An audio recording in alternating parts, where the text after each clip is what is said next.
ہے آباد اپنی کتابوں کی دنیا، بہاروں میں جیسے گلابوں کی دنیا۔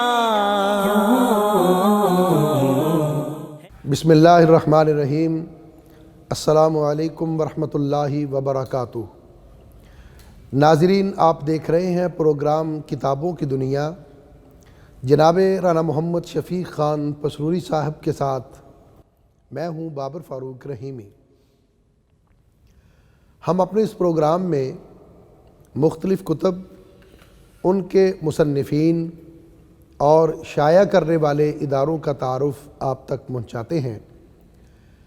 آج کے ہمارے اس پروگرام میں جو زیر تبصرہ کتاب ہے اس کا نام ہے اضواء المصابیح فی تحقیق مشکات المصابیح۔ یہ ترجمہ اور تخریج ہے حضرت مولانا زبیر علی زئی رحمۃ اللہ علیہ کی۔ نہایت علمی کتاب ہے، احادیث پر مشتمل یہ عظیم مجموعہ۔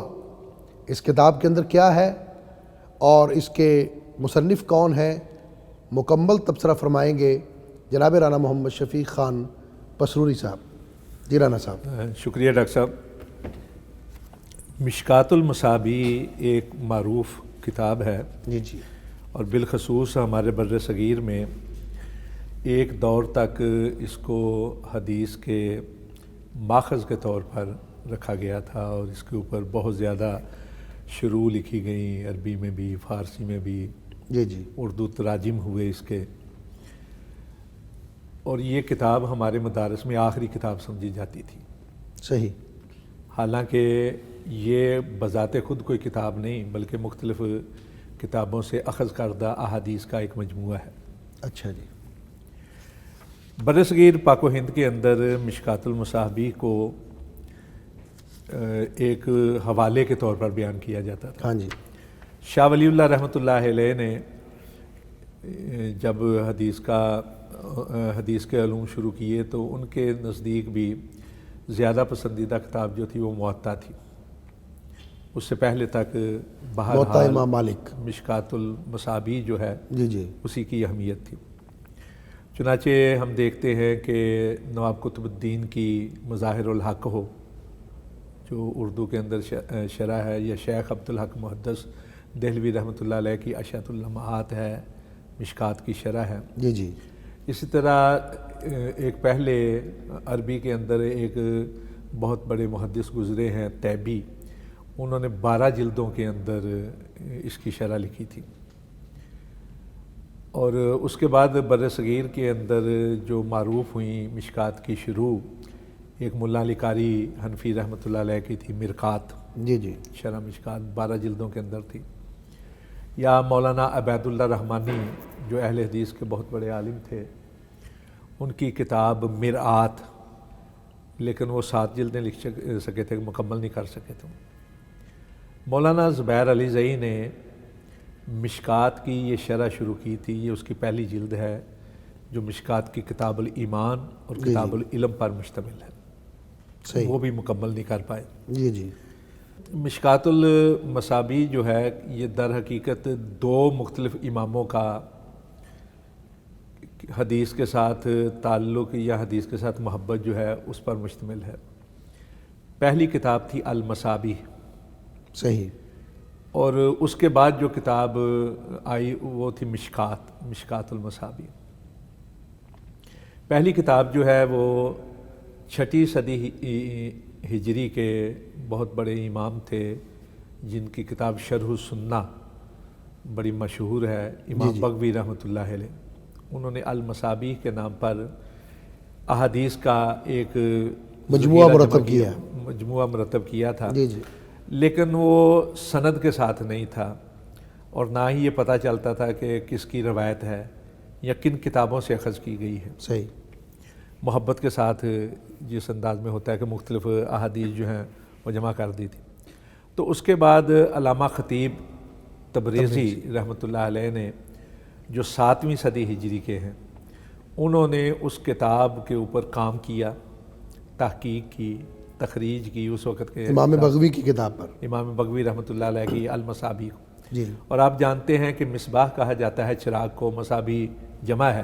جی جی تو اشارہ تھا کہ یہ چراغ ہیں، یعنی احادیث جو ہیں یہ روشنی کے چراغ ہیں، روشنیاں ہیں. اور مشکات کہا جاتا ہے اس آلے کو، ہمارے پنجابی میں اس کو آلہ کہتے ہیں، جس کے اندر چراغ رکھا جاتا تھا. جی جی دیواروں کے اندر آپ نے دیکھا ہوگا رکھے ہوتے تھے، یا شہروں کے اندر باقاعدہ چراغ کے لیے ایک جگہ مقرر ہوتی تھی جس کے اندر چراغ جلا کے رکھ دیے جاتے. یہ کمکمے، یہ بلب وغیرہ، یہ لائٹ وغیرہ تو بعد کی چیزیں ہیں. پہلے یہی ہوتا تھا کہ چراغ جلا کے تو ایک جگہ مقرر ہوتی تھی یا ایک فانوس سا بنا ہوتا تھا، تو چراغ رکھنے کی جگہ کو مشکات کہا جاتا. تو علامہ خطیب تبریزی رحمۃ اللہ علیہ نے اس پہ کام کیا، اور انہوں نے جو کام کیا وہ اس مشکات المصابیح کے مقدمے کے اندر انہوں نے بیان کر دیا ہے.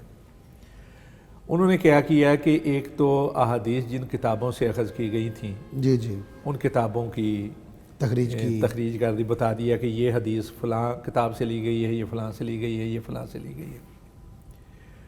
اور دوسرا کام انہوں نے یہ کیا کہ جن احادیث کے شروع میں راوی جو صحابہ اکرام تھے جی جی وہ نہیں تھے تو ان کے نام وغیرہ لکھ دیے گئے. جو اصل ماخذ ہیں احادیث کے، آپ جانتے ہیں کہ ان کے اندر محدث سے لے کر رسول پاک صلی اللہ علیہ وسلم تک ایک سلسلہ سند ہے. جی جی لیکن امام تبریزی نے یہ کیا، خطیب تبریزی نے، کہ انہوں نے صرف صحابی کا نام دیا ہے، وہ سند کا سلسلہ جو ہے اس کو پورا بیان نہیں کیا، اور یہ کہہ کر موقوف کیا کہ میں نے جو کتابوں کے نام لکھ دیے ہیں ان کتابوں کے اندر وہ سلسلہ سند موجود ہے. یہ در حقیقت کتاب تھی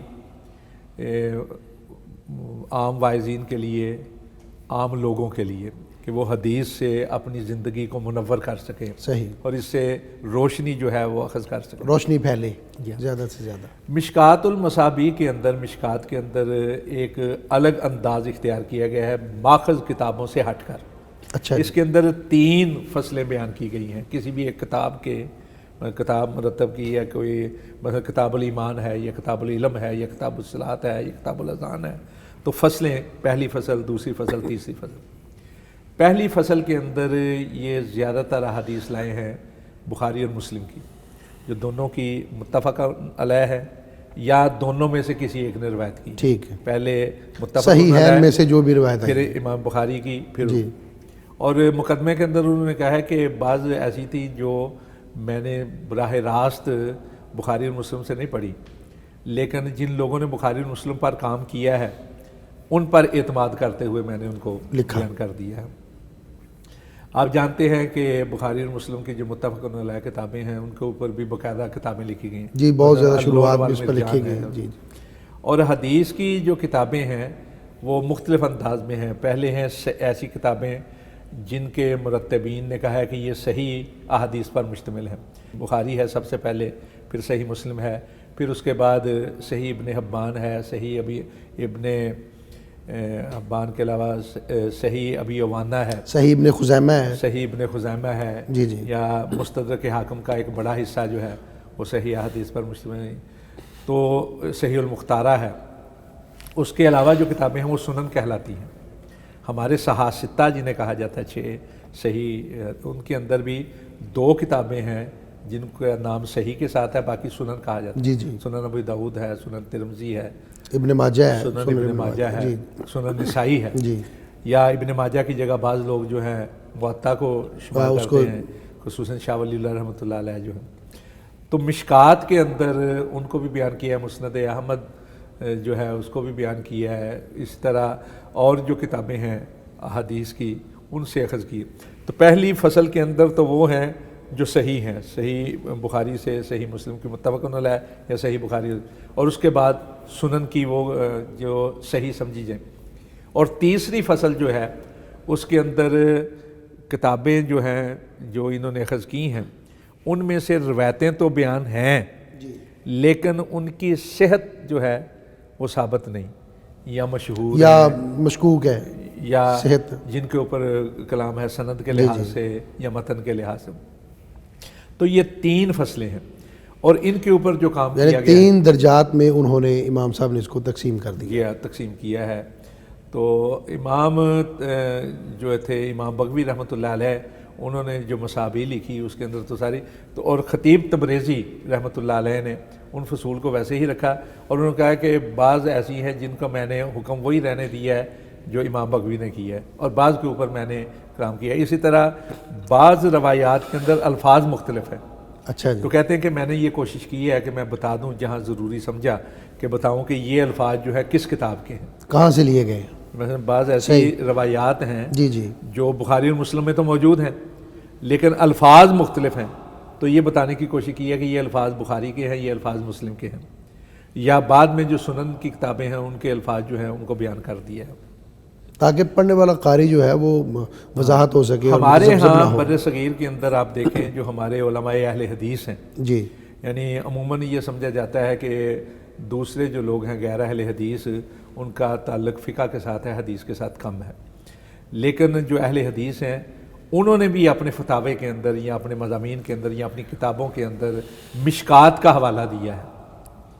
حالانکہ مشکات بذات خود ایک حوالہ جاتی کتاب نہیں, مشکات کے اندر حوالے موجود ہیں ان کتابوں کے, ان احادیث کے جہاں سے کے طور پہ اخذ کیا گیا جو باقاعدہ کتابیں ہیں اور باقاعدہ حوالہ جاتی کتابیں ہیں.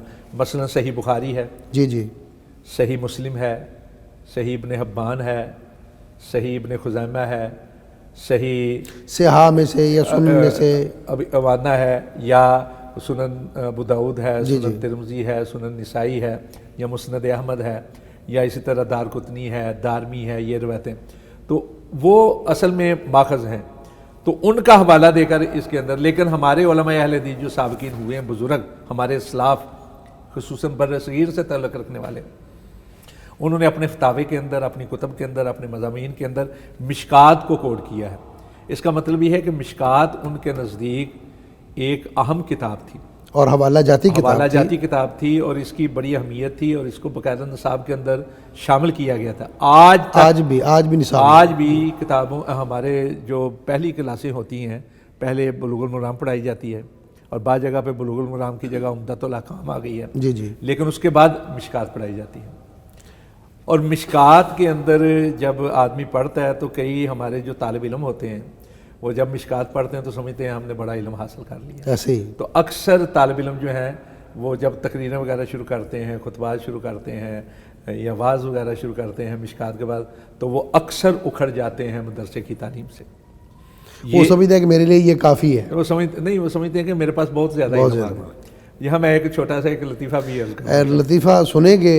ناظرین, رانا محمد شفیق خان پسروری صاحب سے تبصرہ فرما رہے تھے مشکات المصابیح کے ترجمہ اور تخریج اضواء المصابیح پر. ابھی وقت ہوا وقفے کا, باقی تبصرہ وقفے کے بعد. ہے آباد اپنی کتابوں کی دنیا بہاروں میں, ہے آباد اپنی کتابوں کی دنیا بہاروں میں. Welcome back. ناظرین, وقفے پر جانے سے پہلے کتاب مشکات المصابیح کے ترجمہ اور تخریج اضواء المصابیح پہ تبصرہ فرما رہے تھے جناب رانا محمد شفیق خان پسروری صاحب. ایک لطیفے پہ بات ختم ہوئی تھی, سنتے ہیں وہ کیا کہتے ہیں. جی رانا صاحب. تو میں یہ عرض کر رہا تھا کہ مشکات پڑھ کے نا اکثر طالب علم جو ہیں مدارس سے وہ سمجھتے ہیں کہ میں بہت زیادہ علم حاصل کر رہے ہیں, علم کی بد ہضمی انہیں ہو جاتی ہے, جی, بلکہ حیضہ ہو جاتا ہے, باہر بھاگ جاتے ہیں. پسرور میں ہمارے ایک قاری صاحب آئے تو انہیں میں نے کہا جی آپ درس بھی دیا کریں, تو ان کے لیے میں نے تفسیر ابن کثیر جو ہے وہ بھیج دی. تو ایک جلد جب ختم ہوئی تو انہوں نے ایک لڑکے کے ذریعے بھیجی کتاب میرے پاس کہ یہ جا کے ان کو دے دینا. اب وہ صاحب جو تھے وہ 21 دن کا ایک دورہ کر کے آئے ہوئے تھے. اچھا جی. تو راستے میں جب انہوں نے پڑھی تو پڑھتے پڑھتے آ کے مجھے دیتے ہوئے کہنے لگے جی اگر آپ اجازت دیں تو میں اس کو پڑھ لوں. میں کہا کیوں, آپ کو یہ کیوں پسند آئی ہے؟ کہنے لگے یہ بھیجتے میرے تو بھی زیادہ علم ہے. یعنی وہ 21 دن میں اتنا علم انہوں نے سمجھنے لگے, سب سے بڑا عالم ہو گئے. تو یہ لطیفہ بن جاتا ہے. تو اکثر سمجھتے ہیں کہ مشکات جو ہے واقعہ ایک عالم ہوتا ہے, ایک کتاب ہے اور ایک اپنے آپ کو سمجھنے لگتا ہے. بالخصوص علامہ خطیب تبریزی نے جو محنت کی ہے اور جو فقہی ابواب اور کتابیں اور باقاعدہ وہی انداز ہے فقہی ترتیب جو بڑی کتابوں کا ہے. جی جی. اور بہرحال یہ کتاب تو ہے. تو اس کے اوپر جو کام کیا ہے، یہ جو موجودہ کتاب ہے ہمارے زیر تبصرہ، وہ ہے ہمارے وقت کے اس ماضی قریب کے بہت بڑے محدث، شیخ الحدیث اور بہت بڑے عالم تھے، اسماء الرجال کے، فنون حدیث کے اندر مہارت رکھتے تھے، شیخ زبیر علی زئی رحمۃ اللہ علیہ. بڑا نام ہے ان کا علمی دنیا میں. انہوں نے اس پہ کام کیا ہے، اس کی تخریج کی ہے. جی جی. اور اپنے انداز میں انہوں نے کی ہے. ان کا ایک خاص انداز تھا. شیخ زبیر علی زئی رحمۃ اللہ علیہ یہ 25 جون 1957 کو پیدا ہوئے تھے ہزرو کے اندر، اٹک کے ایک مقام پر. جی جی. اور یہ فوت ہوئے ہیں 10 نومبر 2013 میں. انہوں نے حال ہی میں، جی ہاں، ماضی قریب میں. جی ماضی قریب. انہوں نے جو تعلیم حاصل کی ہے کہیں بیرون ملک سے حاصل نہیں کی. ان کی ساری تعلیم جو ہے پاکستانی مدارس کے اندر پاکستانی شیوخ کے سامنے ہوئی ہے. یہ جامعہ محمدیہ گجرانوالہ کے فارغ التحصیل تھے. ماشاءاللہ. انہوں نے وہاں شیخ حافظ عبدالمنان نورپوری رحمۃ اللہ علیہ، مولانا عبدالحمید ہزاروی رحمۃ اللہ علیہ، حافظ عبدالسلام بٹوی، مولانا محمد عبداللہ شیخ الحدیث رحمۃ اللہ علیہ، ان سے پھر شیخ محب اللہ شاہ راشدی رحمۃ اللہ علیہ، شیخ بدر الدین راشدی رحمۃ اللہ علیہ، مولانا فیض اللہ سوری رحمۃ اللہ علیہ. ایسے لوگوں سے انہوں نے اقتباس علم کیا، یہاں رہ کر کام کیا. اور حدیث کے ساتھ، علوم حدیث کے ساتھ، فنون حدیث کے ساتھ ان کا ایسا شغف تھا کہ انہوں نے اپنے کام کی وجہ سے اپنی شخصیت کو منوایا. بے شک. اور بہت زیادہ کام کیا ہے. کئی کتابیں ہیں ان کی، مثلا آثار السنن کے اوپر انہوں نے جو کام کیا ہے اس کی تحقیق کے اوپر وہ اپنی جگہ اپنا ایک مثال ہے اور بہترین. اسی طرح کتاب الضعفاء کے اوپر انہوں نے کام کیا، مدلسین کے اوپر کام کیا. اسی طرح انہوں نے صحیح نماز جو ہے اس کا صحیح طریقہ جو ہے حدیث کے ذریعے سے وہ بتایا. پھر ان کے مقالات پر مشتمل 6 جلدوں کے اندر کتابیں ہیں.